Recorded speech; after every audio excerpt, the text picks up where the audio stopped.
All right, so we've got a question about going over how to have the enemies detect a player from a certain range. There's a bunch of different ways we can do it. There's already a few different ways shown from the previous recordings that are already up on there. First thing we'll need is a player actually navigating around this so we can have the enemies detect it. So I'll go ahead and add that real quick. We'll be starting off with a capsule for our player. We'll rename it before I forget, because I always tend to. Just name that player. I'm going to drop this down into our level, which we'll just put the height at 1. So it's out of the ground. And we see our character is super tiny compared to our guards we have over here. So we'll scale him up a little bit.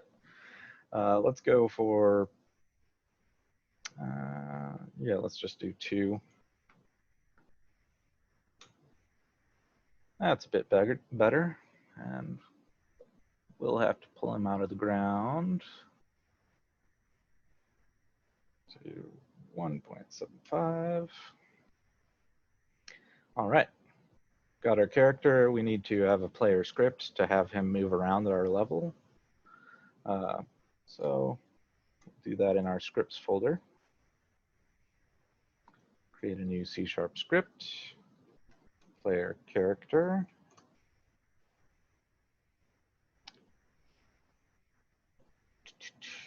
Open that up. And we're going to have this one move around just by clicking and getting it to move to the point we click at.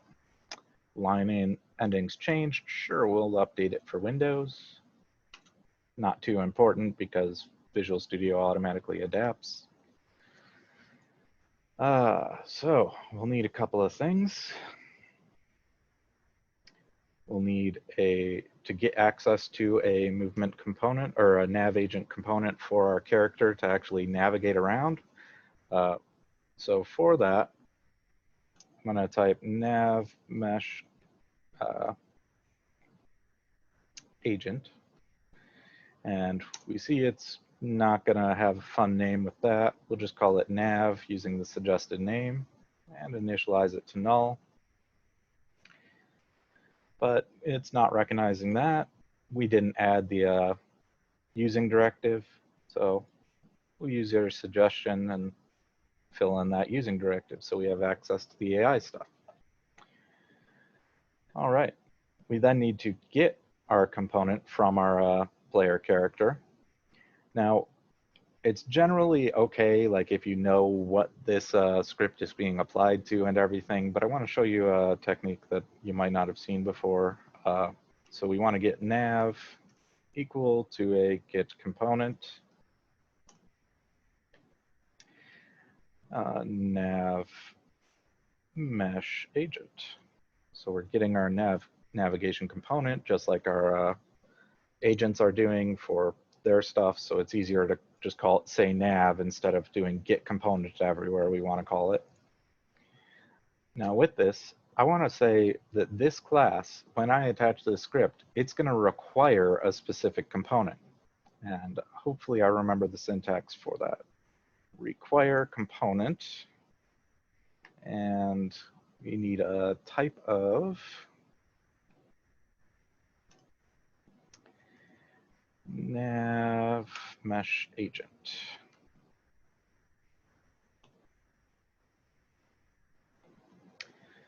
All right, so let's save this. And right now I don't, oh, and this script got updated because it changed the line endings. But save everything. Go back to Unity. And our player was just a capsule that we added in the scene and renamed player. We currently don't have any components on it. But if I attach this player character script, because I said require component, it'll automatically add that required component for me. So that's just a technique that's very useful if your script is going to rely on another type of component. You can add that require component right up top to make sure that it also gets added because we're going to be using it, and then we don't even need any safety protection to see like if it doesn't have that nav agent component or anything like that.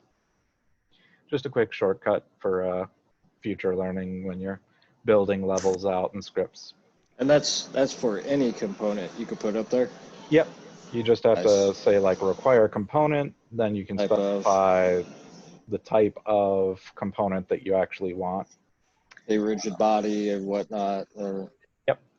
Cool. You can do any of those. And that's good to know. Yeah, if we already added that nav mesh agent component beforehand, it won't add another one. It'll just make sure that at least one is there. Nice, because yeah, there's been a few times where leaving out the rigid body when trying to make a character, yep. Just like, yep. So that's good to know. Cool. It's definitely a nice little feature that they've added. So in our update, we'll check if the player presses the left mouse button. If input, get key down, key code. And we'll use mouse 0 is going to be the primary button.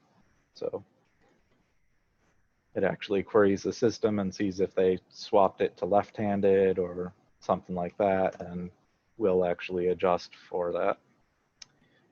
So if they press that, then we need to actually check where we're clicking. In order to do that, we're going to need a couple of things. We're going to need to hit result, a raycast hit, sorry, I'm using Unreal terms because I've been doing a few of those lectures recently. So raycast hit, and we'll just call it hit. I like that suggested name. And we'll initialize it to null. Oh, I can't initialize it to null, but complaining just because we aren't using it yet. We can then do if check. We'll be doing a raycast. You guys should be pretty familiar with those. Raycast or physics.raycast. And there's 16 different overloads for this. A lot of different functions that we can call, specifying a lot of different information. So before that, we need to figure out where we're clicking on the screen, because we need to calculate some sort of ray or origin so that we can tell it how to shoot out this ray. So the most basic one that actually gives us our hit info back is going to be array and gives us our hit info out as a parameter. So we'll create array, and our array, we'll just say name it R and set it equal to our input dot mouse position, and we can convert that from screen space to world space. And I believe there's under just camera dot, and I think it's, we'll just use the main camera, whatever. And we can say screen point to ray. So screen point to ray takes in a vector 3. Our mouse position is a vector 3, even though the mouse can't go further into the screen or further out of the screen, it still considers it 3. And we don't want to specify anything else because we'll just use the default. So that gives us our array, and then pass that in, and then we need to, let's see, max distance is the first one it came up with. We'll be actually specifying, just getting the hit info out of this function. We called our raycast hit, just named hit. So if we click somewhere, well, we can do a couple more things. We can ask it for just the hit point. We could even ask for the collider we're specifically hitting with if we only want it to work if we're hitting the floor and we don't like want it to try and go on a wall or anything like that. But we'll keep it simple and just say go to the point that was clicked. And in order to get our agent to move, that's where our nav mesh agent comes in. We'll tell our nav to set its destination to the point that our raycast detected as a hit. All right. And let's save that, and we'll need to test this out.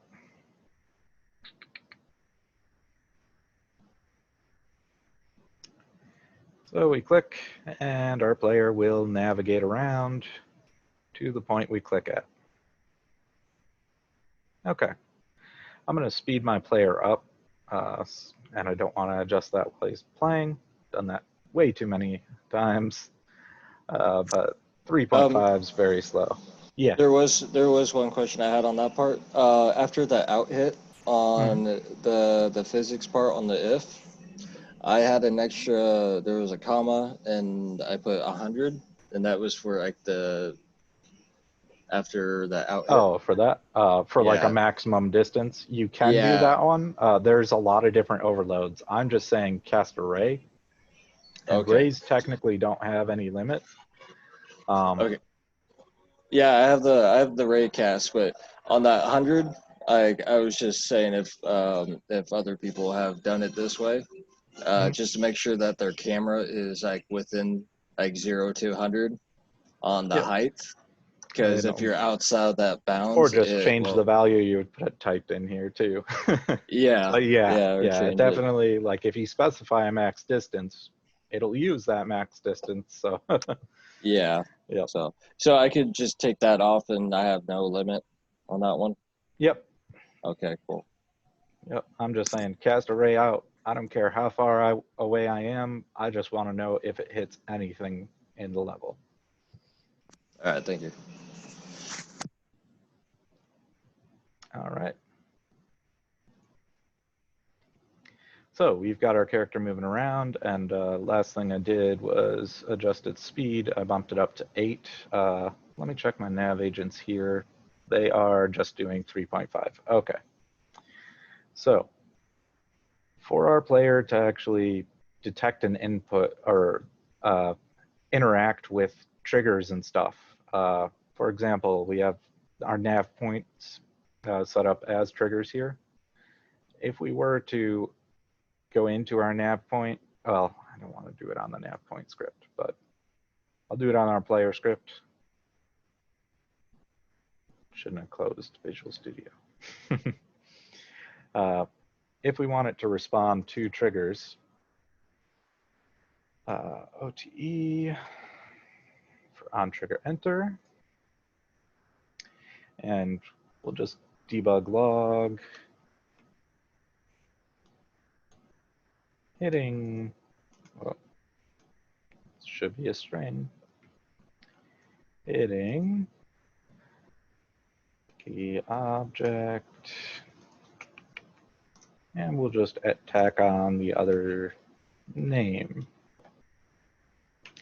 So now whenever I enter any trigger, it should spit out its name. I'll save that. Play this and make sure my console is showing. So right now I have all of that nav agent stuff showing. If I wanted to pretty much silence that, I don't need to know. I've already dealt with their state machine. I know it's switching properly. I no longer want to see that. We can do that just so it's not as cluttered in the FSGD state machine. I believe in this one. Yes, it is. Cool. We can comment this out to actually silence the state machine so it's not spitting out all of that extra debug information. So with that commented,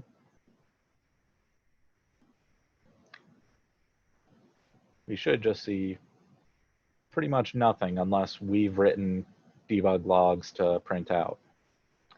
So I'll get this character going, and we see it just collided with that, and It's turning around and going through those, and we're not getting any message. That's because two triggers that are just placed in the level will not generate an on-trigger enter. One of them has to have a rigid body associated with it.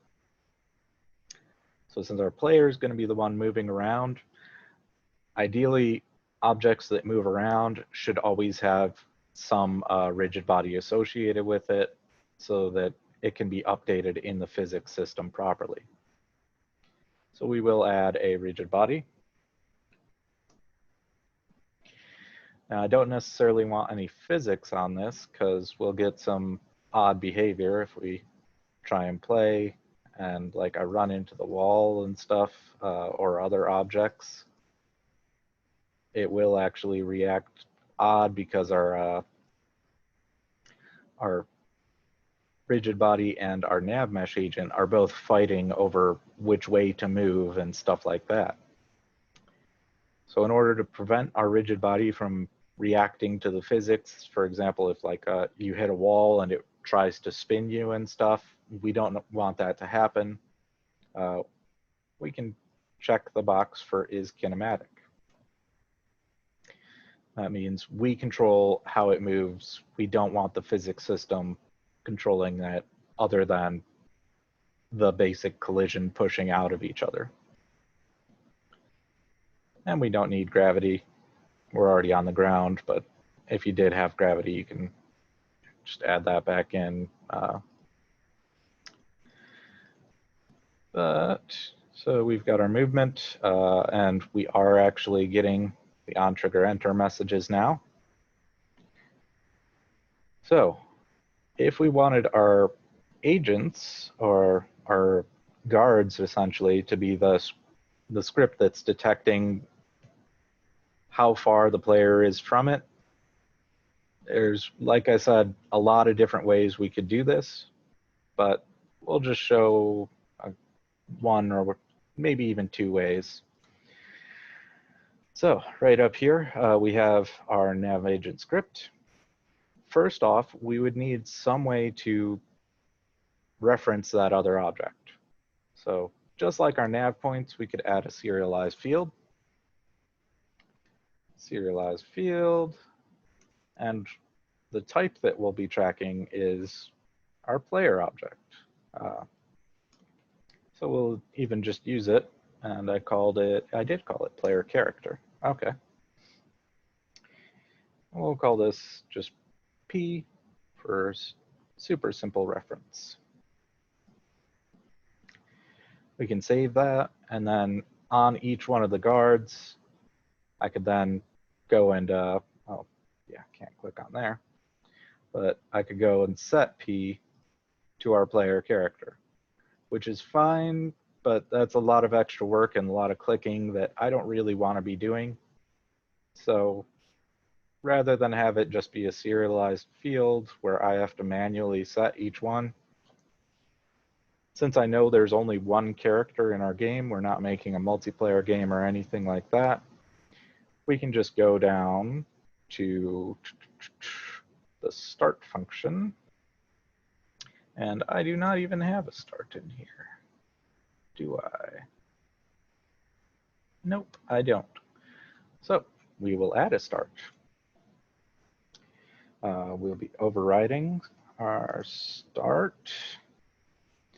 We want our base stuff to run so that our machine behavior start still all runs and everything. But our next step is just P equals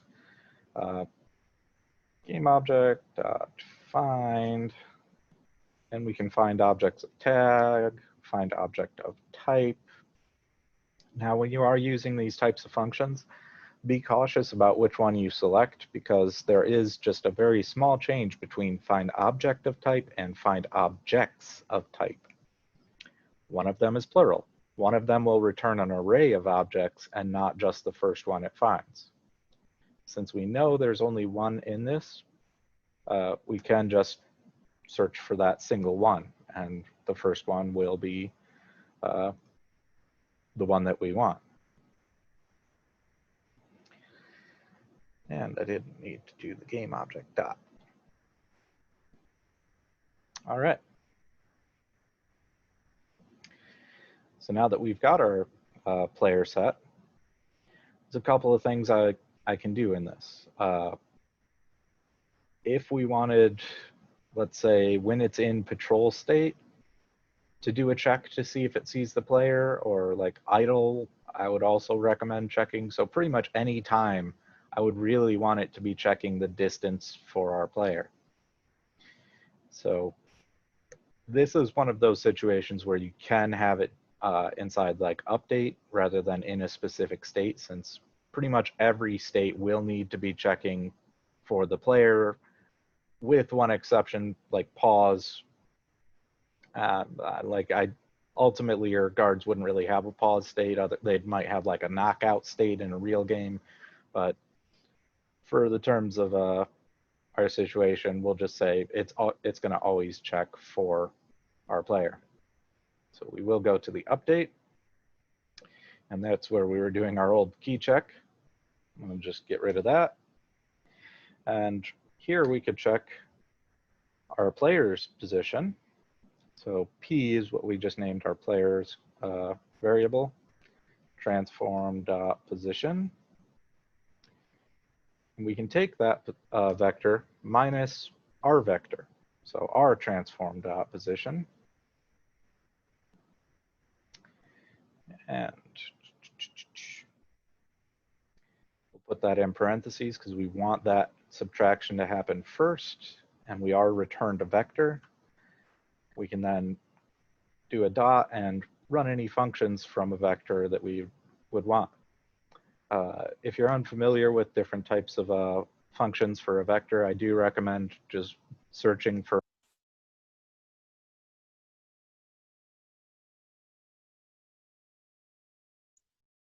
Justin, you actually cut out when you said recommend searching for vectors. Your voice is out.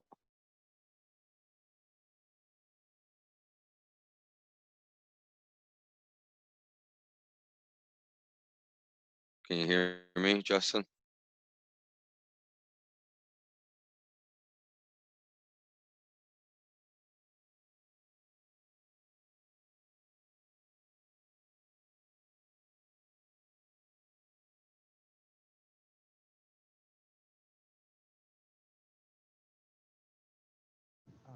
Crap. You there?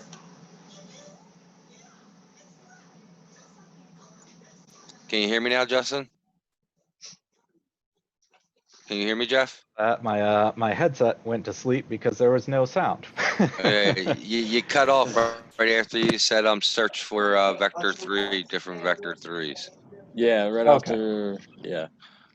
All right. Well, I'm going to change this up anyways to be a little bit more clear, so we have some like debug drawing and stuff.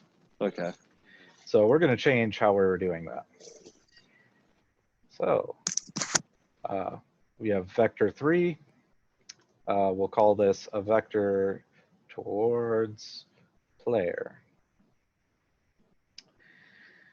And we'll be setting this to the player's position minus our position. Since we're in the enemy or the guard, you can, I'm going to keep switching the name that I'm calling it. So hopefully, you know, I just mean like whatever this script is attached to. Yeah, agent or guard. Agent or guard. All right. I'll try and stick with that, but we'll see. I'll probably keep calling it an enemy. So Either way, we could put it together. All righty. So we've got this vector called towards player. This is a vector basically towards the player. And if you've ever heard old school sci-fi stuff and it's like, get me a firing calculation or a firing vector or something like that, that's basically what they're doing. They're trying to figure out their position in space versus the enemy ship's position in space. So they have to do some calculations and figure out what vector they need to fire on. So we've got this vector. As I mentioned, I want to do some debug stuff so we can see this vector happening. Debug, and we'll do draw a line. And we need to tell this line where to start. Well, let's start at our agent's position. So transform dot position. And we need an end vector. So for this one, we'll do our current position. So transform dot position, and we'll just add on that towards player for the ending position of this. And that is just start and end. It does have 3 other overloads. I'm curious what they are. So start and end and color and a duration. Ooh. Let's go ahead and add a color for it. And we'll say this is a red vector. So we'll save that. And we'll just check this out in game, making sure that we've got our math correct. So we've got this, and I'm not seeing, oh, they're in debug draws only show up in the scene. I was looking over into the actual game, but we see we've got a vector actually going towards our character from each one of our enemies over here. That's actually pretty neat. And there's another way to, might want to wait until after, but Yep, I'm not quite done. no, I know. I remember seeing they're doing this in a different project where you only have a certain line of sight for your enemy. Yeah. Yeah, we'll actually be doing that as well. All right, cool. Yep. So sorry, I get excited. It's all good. No, I'm right there with you. I sometimes jump ahead like I was just doing it all, but then I was like, no, let's add some debug drawing and actually see what's happening so we can visualize the math going on. So towards player, all right, so we've got that vector. We can then check the length of that vector. So towards player, and as I mentioned, it's called magnitude in Unity. That is our length. We would want to make sure like it completely ignores everything outside of a certain range. So we can add an if, and we'll even put that draw line. Well, we'll keep the red line there for now. Sorry, I'm thinking about how I want to set this up. If that magnitude is less than, which means within a certain range, and how far do you guys want these characters to see? 5 units? Yeah, I was gonna say 5 units is like a decent amount. Even if, like we can make a public float to change that. We could. Yep, I'll go ahead and do that. And rather than going all the way up to the top, we'll just make we'll make it public for prototyping purposes. A public float, site range.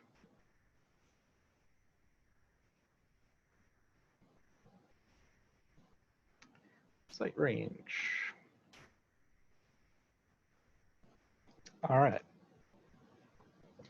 So if it is within that range, we can then tell it to do some stuff. I don't have the pursue state hooked up for this one, but so ideally here's where we'd tell it to start pursuing.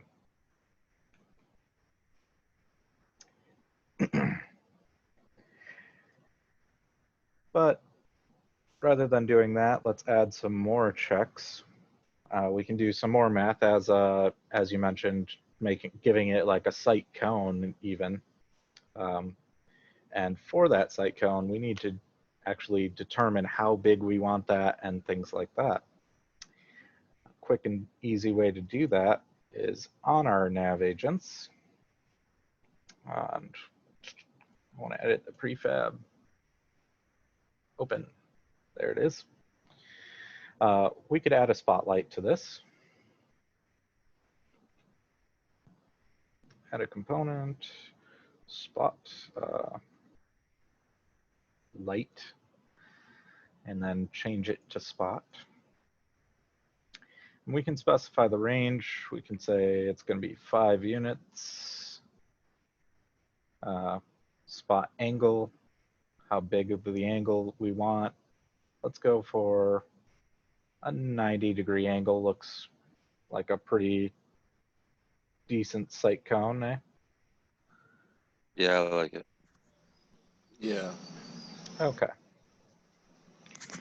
And we need to specify some color. We'll make this red. And we'll also blow out the intensity. 1000. So got little cones there. I'm gonna adjust it down. Oh crap, I didn't add it to a separate object, did I? Ah. Well, Empty game object? yeah. Is that what you were saying? Okay. Yep.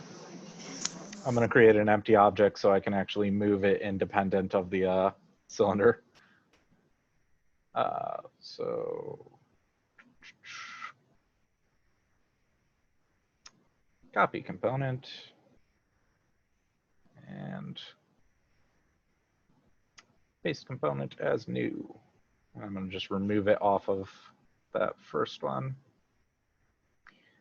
And now we've got it as a child object. We can adjust this down because I just want to see it more actually from our character.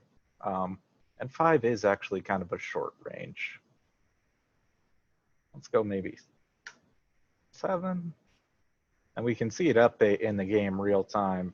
So we have that very clear visibility of how that's working. All right. So from here, now that we have that light cone, do I want to do? I wanted to finish the math.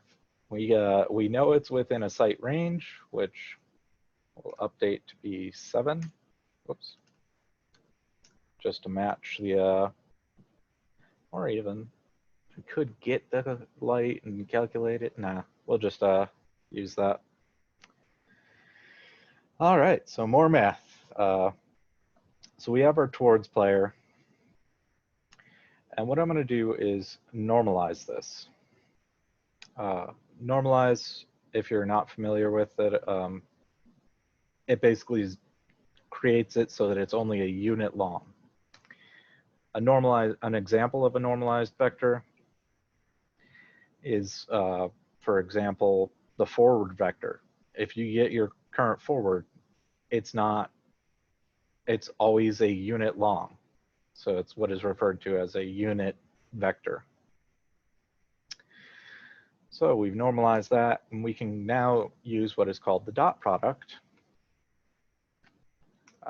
And that's from vector 3 dot. And we pass in 2 different vectors. What this does is tell the relationship of how parallel or perpendicular these vectors are. Especially when working with normalized, you get some very nice values. So if we compare our towards player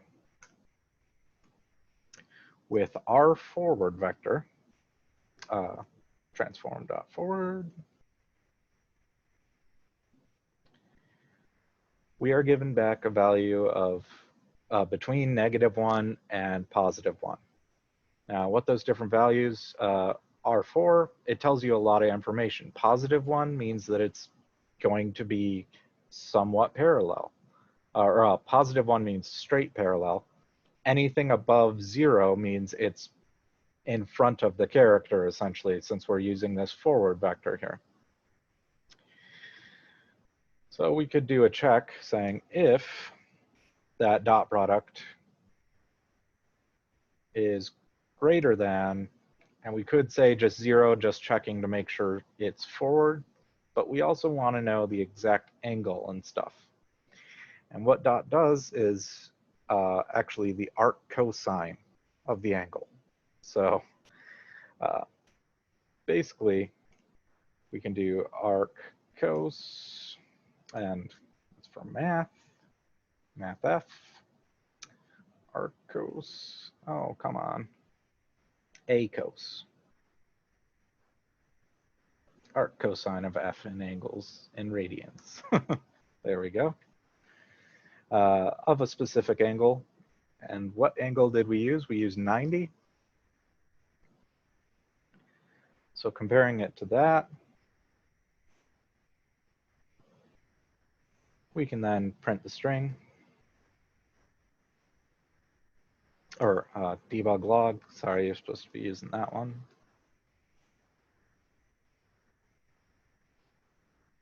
Within my sites.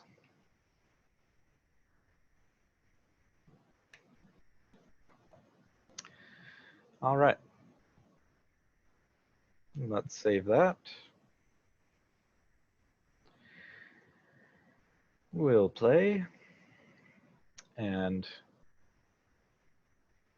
as we get, oh, shoot. What was I doing wrong? I think I was forgetting, or my math here is wrong.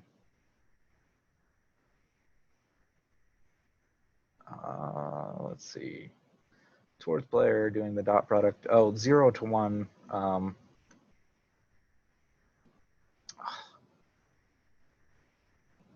We'll just say if it's greater than 0 to start off with.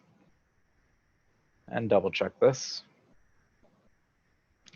Did I forget something with sight range maybe? Or did I not set sight range in here? Sight range, okay. So as long as we're in front of it and within that range, we should see within that sights. So within sights.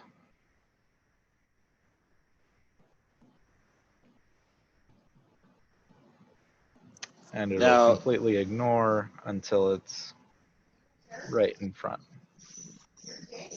Wait, why is that only, oh, within the sights is printing on that one. Oh my God. I was looking at this and I'm like, why did it only print once? yeah, I was gonna say. Never mind. Yeah, within the sights is working. Okay. Cool. So for different things, you can specify a different value right here. I believe it was the arc cosine, but I can't remember the exact math for it. And that's what the internet is for. Dot product, compare angle. Math is fun. And direction magnitude, it is the cosine. Okay. So yes, if that is returning the arc cosine, we can do a cosine of the angle that we want. And the angle I did 90, we'll do cosine math f. Why is this? Math f dot cosine. Come on. Don't tell us not stop breaking. There we go. Of 45. Well, no, let's do 90. I believe that should be the same. We'll check that out. But, oh, play. And if we get it in that range, it did detect. And right now, it is going too big. because cosine of 90 is 0. So I do want arc cosine, I guess. And I do want greater than, right? Yeah. I'm trying to remember. There was a way of doing like the draw line of like the cones out Yeah. a certain distance from the actual enemy. But that No, was I mean, like, I just added the spotlight, which yeah, already which draws represents that line. So, yeah. Do you want anything? No, you're good. So yep. But I'm just thinking because it's going from the center point and not necessarily all the directions. No, that should be fine because I moved it down. Okay. Returns the arc cosine. The dot product does do that. And let's actually print this rather than just guessing at it. Debug log, whatever that value is.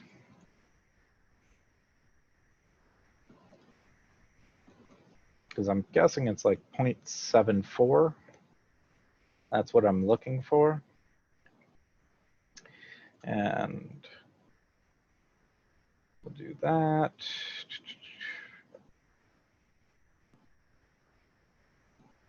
Oh, I do want 45.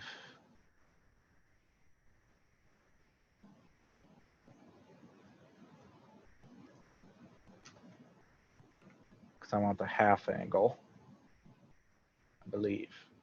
Well, we'll print both just in case.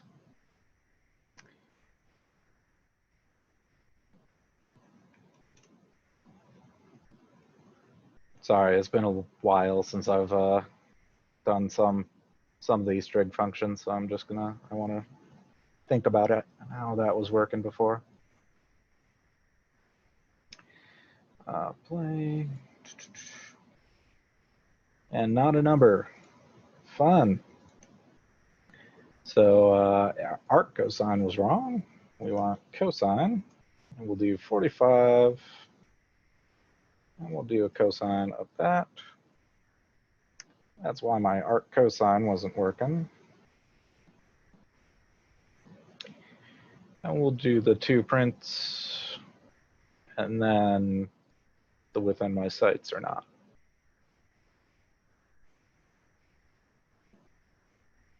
Oh.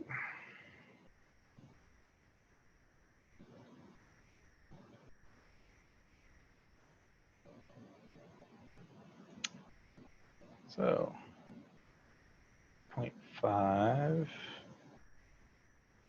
and negative 0.44. Ooh, the second one is not right. So the 90 is definitely off. Cosine, that was only 0.4 or 0.5. Yeah, that's kind of right for a 90-degree one. So yeah, we'll do 45. yeah, because it's going in between 0 and 1, right? To It goes from -1 to 1. -1 to 1. Sorry. Yep. Yeah, because then you're dealing with behind your enemy, your Yep. side, and you got your other side. I'm sure it's starting to come back from what course it was. PGF2. Yeah, there we go. My other course. yes, that's where you were my instructor as well. So yep. It's a nice thing to have. The dot product is used very often. I don't normally convert it to a normal angle or anything like that, and I usually just say debug log out like what its current angle is or what it's currently returning, like this. yeah, Find a good spot, and then I'm like, oh well, yeah, if it's greater than 0.74 or whatever, then we'll use that and consider that the cone. And I don't really care what the number is. I just care about how it's actually functioning in game. Yeah, I remember using these in the when you're in Japan, using a mirror being a transport to another side of the map, and using the Okay. dot product, using right. Like, it was complicated. I got it to work. Haven't messed with it too much since your other class, and now you're bringing it up again, which Yeah. is nice to bring it up again. Yeah, it's definitely a good tool to have in your arsenal, and not necessarily understand the math behind it, but understanding how to use it and what it does for you. And I'm going to just set this guy's speed to 0. So he's going to sit there and let me test against him. All right. So now we've got some extra stuff printing. As soon as we're within that, it's printing out the actual debug value. We're at 0.97 right now. Oh, well, not right now. We're at, let me turn off collapse and go down towards the bottom. We're at 0.81. As we get further to the right, it's a pain because it's printing so many unique messages. We're at 0.69. So yeah, like right around that 0.7 range is typically what I consider a good site range anyway. So that's an easy way to just print out the actual value for what it is.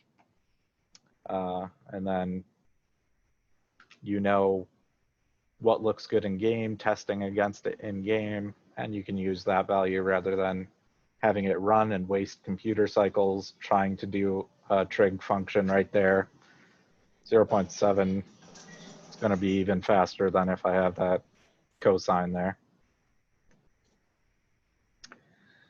So we'll save that. And that will go the other way as well, right? It's 0 to or 0.7. So like any value we have right here, like if we're comparing against this bottom one, Yeah. if we were, say, anywhere in front of it, it's going to be a positive value. Anywhere behind it, it's going to be a negative value. Negative. Because we're comparing it with the one facing straight forward. Yeah. So, and left would be negative and right would be positive, right? If I remember right. Nope. To it's the all the right same? would be 0. To the direct left would be 0. And then Oh, okay, as that's it fine. approaches facing the opposite direction, it approaches 1. So Okay. if I had a big dial around this character Yeah, right now, that's what I was trying to remember, that big dial that there was. yeah, it's like, it's 1, then 0, Okay. -1, 0, 1, when we get right back in front. Yeah, okay. If we did another dot product, we could figure out if it is over to the right or if it is over to the left. If we're dotting with the right vector, Yeah. then it would return 1 if we're over on that right side. Or at greater than 0 if it's over on the right side. Yeah, thank you. I was trying to remember how that one went. No, that's I'm glad you asked about it, so I could let you know a bit more on it. All right, so we have our character. We have a basic site radius. It is detecting that radius. Just I'm only going to show the debug log because I don't want to show the entire pursue state and give that away, which hopefully from the other sessions, you guys already kind of understand how to put that together, but I don't like showing a full-on feature all together in one. Yeah, no, you were good. All right. This was just something I wanted to retouch back up on. Okay. Myself. So Yep. I'm sure other people do too. No worries. Alrighty then. That's about it for today. Were there any other last-minute questions before I end the session? Just when we submit our project, I turn it into the zip file and then I added the Excel sheet to that zip file and submitted it. Is that Yep. right? That is Okay. correct, but make sure you test your zip in another project. So create an empty project, and let's actually, I'll walk through that process right now. So we have this, let's say we're ready to turn this in. Most importantly, save everything. Close out of any windows you might have open just in case something wasn't saved. So save everything. Then you go over to your project and we want to export this as a package. Now, depending on which folder you click, it may just export the things it needs and stuff like that. We'll take a look at that. Our scene Yeah. that we're in is this nav mesh. If we try and export this, we have export package. And by default, it will not have that selected, and it will only export the scene. The scene by itself cannot run your game. It doesn't have any of your code. It doesn't have any of your prefabs, things like that. You need to include any dependencies for your game to run. So make sure that is checked. Make sure it's exporting everything, including the state machine, even though you didn't write that. That's something that you're using for your game. You can then export it. It's going to export a Unity package. Last name, I'll just first call it name. example turn in. I don't really care about the names because you're submitting it straight to FSO and it's going to be right under your name in FSO. Okay. All right. But yeah, so save that. And it opens up an export to the package. We can then zip that up, send to compressed zip folder, and we're ready almost to drop it into FSO. One, I would need to grab that turn in.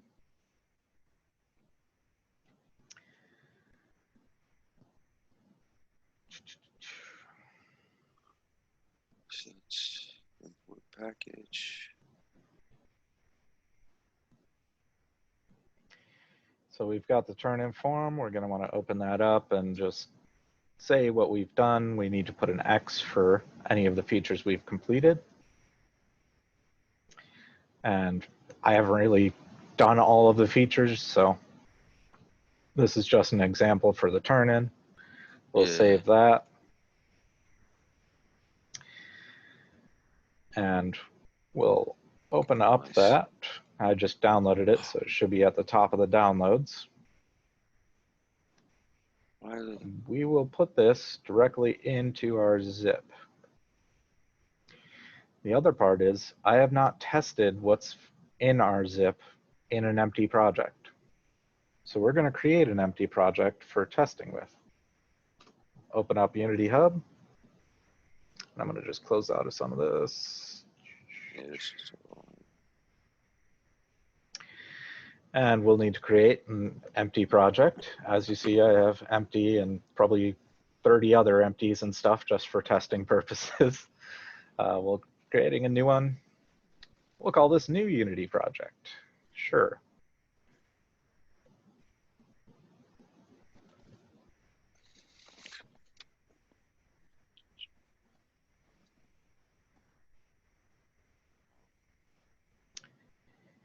And let Unity take forever while it's just creating a blank project for me.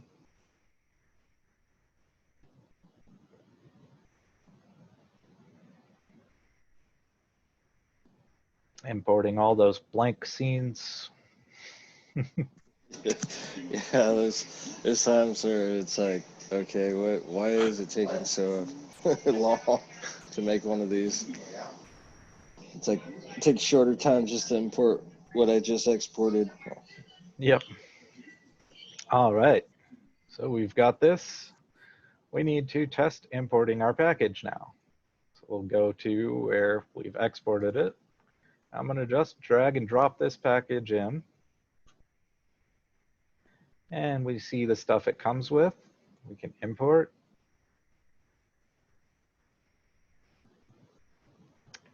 We can then open up, not the scene folder that it gave me for this empty project I requested. And it should load up the game, let the lighting just build, and we should have all the functionality we had before. Make sure to test everything in the new project. So every once in a while, I've seen people that like didn't quite save something or forgot to, or had just like a last minute click and it moved the entire level down, and now none of their nav points work and stuff like that. Give me a second, hon. Sure thing, buddy. I'm sorry. My wife It's all just got good. home from work. I thought I was muted.